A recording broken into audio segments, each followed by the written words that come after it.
Kidnap ಕೇಸಲ್ಲಿ ಅಪ್ಪ Revanna release ಆಗಿದ್ದಾರೆ. ಮಗ ಪ್ರಜ್ವಲ್ ರೇವಣ್ಣ ಕೇಸ್ನಲ್ಲಿ ಮುಂದೇನಾಗುತ್ತೆ? ಅಪ್ಪ ರಿಲೀಸ್ ಬಳಿಕವಾದ್ರೂ ವಾಪಸ್ ಆಗ್ತಾರಾ ಪ್ರಜ್ವಲ್ ವಿದೇಶದಿಂದ? ಸದ್ಯ ವಿದೇಶದಲ್ಲಿ ತಲೆಮರೆಸಿಕೊಂಡಿದ್ದಾರೆ ಪ್ರಜ್ವಲ್. 15ನೇ ತಾರೀಕಿಗೆ ರಿಟರ್ನ್ ಟಿಕೆಟ್ ಅನ್ನ ಬುಕ್ ಮಾಡಿದ್ದ ಪ್ರಜ್ವಲ್ ವಾಪಸ್ ಕರೆಸೋದ್ರ ಬಗ್ಗೆ ಕುಟುಂಬ ನಿರ್ಧಾರವನ್ನ ಮಾಡುತ್ತಾ? ಪ್ರಜ್ವಲ್ ವಿದೇಶದಲ್ಲಿ ಕುಳಿತಷ್ಟು ಪಕ್ಷಕ್ಕೆ ಕುಟುಂಬಕ್ಕೆ ಮುಜುಗರ ತಪ್ಪಿದ್ದಲ್ಲ. ಪ್ರಜ್ವಲ್ ಶರಣಾಗತಿ ಮಾಡಿಸೋ ನಿರ್ಧಾರವನ್ನ ತೆಗೆದುಕೊಳ್ಳುತ್ತಾ ಹಾಗಾದ್ರೆ ಕುಟುಂಬ? ಈಗಾಗಲೇ ಈ ಪ್ರಕರಣದಿಂದಾಗಿ ಕುಟುಂಬಕ್ಕೆ ಸಾಕಷ್ಟು ಮುಜುಗರ ಆಗಿದೆ, ಪಕ್ಷಕ್ಕೂ ಕೂಡ ಮುಜುಗರ ಆಗಿದೆ. ಇನ್ನಷ್ಟು ಮುಜುಗರದಿಂದ ತಪ್ಪಿಸಿಕೊಳ್ಳೋದಕ್ಕೆ ಪ್ರಜ್ವಲ್ ಶರಣಾಗತಿ ಮಾಡಿಸೋದ್ರ ಬಗ್ಗೆ ಕುಟುಂಬ ನಿರ್ಧಾರವನ್ನ ತೆಗೆದುಕೊಳ್ಳುತ್ತಾ? ಪ್ರಜ್ವಲ್ ಯಾವಾಗ ಬೆಂಗಳೂರಿಗೆ ಬರ್ತಾರೆ ಅನ್ನೋ ವಿಚಾರದಲ್ಲಿ ಇನ್ನೂ ಕೂಡ ಸ್ಪಷ್ಟತೆ ಇಲ್ಲ. ಕುಟುಂಬದವರು ನಿರ್ಧಾರ ಮಾಡಿ ಪ್ರಜ್ವಲ್ನನ್ನ ವಾಪಸ್ ಕರೆಸ್ಕೊಳ್ತಾರ? ಈ ಪ್ರಶ್ನೆಗಳಿಗೆ ಇನ್ನಷ್ಟೇ ಉತ್ತರ ಸಿಗಬೇಕು. ಈ ಬಗ್ಗೆ ಹೆಚ್ಚಿನ ಡೀಟೇಲ್ಸ್ ಅನ್ನ ಕೊಡ್ತಾರೆ ನಮ್ಮ ಪ್ರತಿನಿಧಿ ರಮೇಶ್ ಸಂಪರ್ಕದಲ್ಲಿದ್ದಾರೆ. ರಮೇಶ್, ರೇವಣ್ಣ ಕಳೆದ 6 ದಿನಗಳಿಂದ ಜೈಲುವಾಸ ಅನುಭವಿಸಿ ಇವತ್ತು ರಿಲೀಸ್ ಆಗಿದ್ದಾರೆ. ಆದ್ರೆ ಪ್ರಜ್ವಲ್ ರೇವಣ್ಣ ಕತೆ ಏನು? ವಿದೇಶದಿಂದ ವಾಪಸ್ ಆಗ್ತಾ ಇಲ್ಲ, ಎಲ್ಲಿ ತನಕ ವಾಪಸ್ ಬರೋದಿಲ್ವೋ ಅಲ್ಲಿ ತನಕ ಕುಟುಂಬ ಮತ್ತು ಪಕ್ಷಕ್ಕೆ ಮುಜುಗರ ತಪ್ಪಿದ್ದಲ್ಲ. ಹಾಗಾದ್ರೆ ಈಗಲಾದ್ರೂ ರೇವಣ್ಣ ಹೊರಗಡೆ ಬಂದ ನಂತರ ಈಗಲಾದ್ರೂ ಕುಟುಂಬ ಏನಾದ್ರೂ ಸ್ಟ್ಯಾಂಡ್ ತಗೋಬಹುದಾ ಪ್ರಜ್ವಲ್ ವಿಚಾರವಾಗಿ?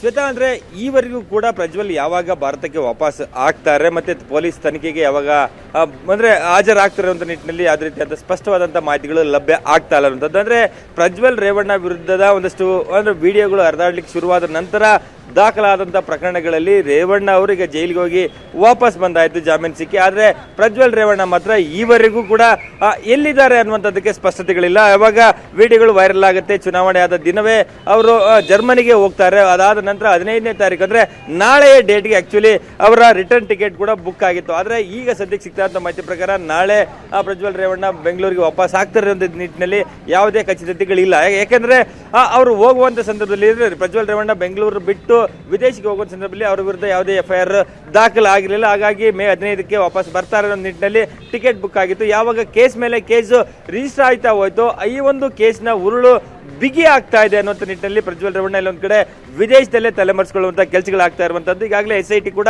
ಅವರು ಎಲ್ಲಿದ್ದಾರೆ ಅನ್ನುವಂಥ ನಿಟ್ಟಿನಲ್ಲಿ ಹುಡುಕಾಟವನ್ನು ಮಾಡಲಿಕ್ಕೆ ಎಲ್ಲ ರೀತಿಯಾದ ಪ್ರಯತ್ನಗಳನ್ನು ಮಾಡ್ತಾ ಇರುವಂಥದ್ದು. ಈಗಾಗಲೇ ಬ್ಲೂ ಕಾರ್ನರ್ ನೋಟಿಸ್ ನೀಡುವ ಮೂಲಕ 196 ರಾಷ್ಟ್ರಗಳಿಗೆ ಒಂದಿಷ್ಟು ನೋಟಿಸನ್ನು ಕೊಟ್ಟು ಈ ವ್ಯಕ್ತಿ ನಿಮ್ಮಲ್ಲಿ ಇದ್ರೆ, ಚಲನವಲನಗಳಿದ್ರೆ ಅದು ನಿಮಗೆ ಮಾಹಿತಿ ಕೊಡಿ ಅಂತೇಳಿ ಮಾಹಿತಿ ಅಂದರೆ ಮನವಿಯನ್ನು ಕೂಡ ಮಾಡ್ಕೊಂಡಿರುವಂಥದ್ದು. ಇವರಿಗೂ ಕೂಡ ಬ್ಲೂ ಕಾರ್ನರ್ ನೋಟಿಸ್ನಿಂದಲೂ ಕೂಡ ಯಾವುದೇ ರೀತಿಯಾದ ಮಾಹಿತಿಗಳು ಲಭ್ಯ ಆಗ್ತಾ ಇಲ್ಲ. ಹಾಗಾಗಿ ಪ್ರಜ್ವಲ್ ರೇವಣ್ಣಗೆ ಎಲ್ಲ ಒಂದು ಕಡೆ ಈ ಕೇಸ್ ಸಾಕಷ್ಟು ಸ್ಟ್ರಾಂಗ್ ಆಗಿರೋದ್ರಿಂದ ಇದರಲ್ಲೆಲ್ಲ ಈ ಸುಳ್ಳಿಲೆ ಸಿಕ್ಕಾಕೊಂಡ್ರೆ ಹೊರಗಡೆ ಬರುವಂಥ ಸಾಧ್ಯತೆಗಳು ಇಲ್ಲ ಅನ್ನೋ ನಿಟ್ಟಿನಲ್ಲಿ ಅವರದೆಲ್ಲ ವಿದೇಶದಲ್ಲಿ ತಲೆಮರೆಸಿಕೊಂಡಂತ. ಆದರೆ ಈಗ ಪ್ರಜ್ವಲ್ ಅಂದರೆ HD ರೇವಣ್ಣ ಅವರು ಜೈಲಿಗೆ ಹೋಗಿ ವಾಪಸ್ ಬಂದ ನಂತರ ಇಡೀ ಕುಟುಂಬಕ್ಕೆ, ಪಕ್ಷಕ್ಕೆ ಒಂದು ರೀತಿ ದೊಡ್ಡ ಮಟ್ಟದ ಮುಜುಗರ ಆಗ್ತಾ ಇದೆ. ಮತ್ತೆ ಎಷ್ಟು ದಿನ ಅವರು ಪ್ರಜ್ವಲ್ ರೇವಣ್ಣ ವಿದೇಶದಲ್ಲಿ ಇರ್ತಾರೋ ಅಷ್ಟು ದಿನ ಪಕ್ಷಕ್ಕೆ ಮತ್ತೆ ದೇವೇಗೌಡರ ಕುಟುಂಬಕ್ಕೆ ಒಂದಷ್ಟು ಮುಜುಗರ ತಪ್ಪಿದ್ದಲ್ಲ. ಹಾಗಾಗಿ ಆದಷ್ಟು ಬೇಗ ಅವ್ರನ್ನ ವಾಪಸ್ ಕರೆಸಿ ಪೊಲೀಸರ ಮುಂದೆ ಶರಣಾಗಿಸುವಂತ ನಿಟ್ಟಿನಲ್ಲಿ ಕುಟುಂಬ ಏನಾದರೂ ಒಂದು ರೀತಿ ನಿರ್ಧಾರವನ್ನು ತೆಗೆದುಕೊಳ್ತದ ಅನ್ನುವಂಥ ನಿಟ್ಟಿನಲ್ಲಿ ಒಂದಷ್ಟು ಚರ್ಚೆಗಳಾಗ್ತಾ ಇರುವಂಥದ್ದು. ಆ ನಿಟ್ಟಿನಲ್ಲಿ ಇವತ್ತೇನು ಜೈಲಿಂದ ಹೊರಗಡೆ ಬಂದ ನಂತರ HD ರೇವಣ್ಣ ಅವ್ರನ್ನ ಭೇಟಿ ಮಾಡಲಿಕ್ಕೆ ಕುಮಾರಸ್ವಾಮಿ ಅವರು ಬರ್ತಾರೆ. ಅವ್ರ ತಂದೆ ತಾಯಿ ಇದ್ರು, ಮತ್ತೆ ಇಡೀ ಕುಟುಂಬಸ್ಥರಿದ್ರು. ಈ ಸಂದರ್ಭದಲ್ಲಿ ಮುಂದೆ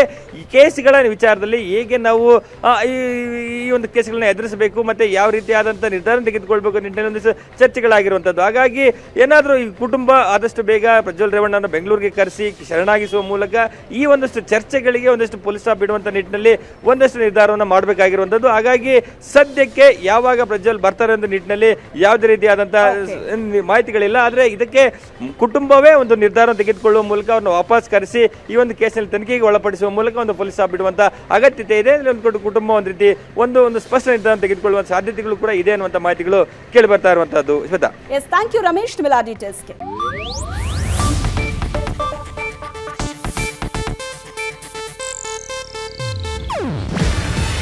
ಇದು ಏಷ್ಯಾನೆಟ್ ನ್ಯೂಸ್ ನೆಟ್ವರ್ಕ್ ಪ್ರಸ್ತುತಿ. ನೀವು ನೋಡ್ತಿದ್ದೀರಾ ಏಷ್ಯಾನೆಟ್ ಸುವರ್ಣ ನ್ಯೂಸ್.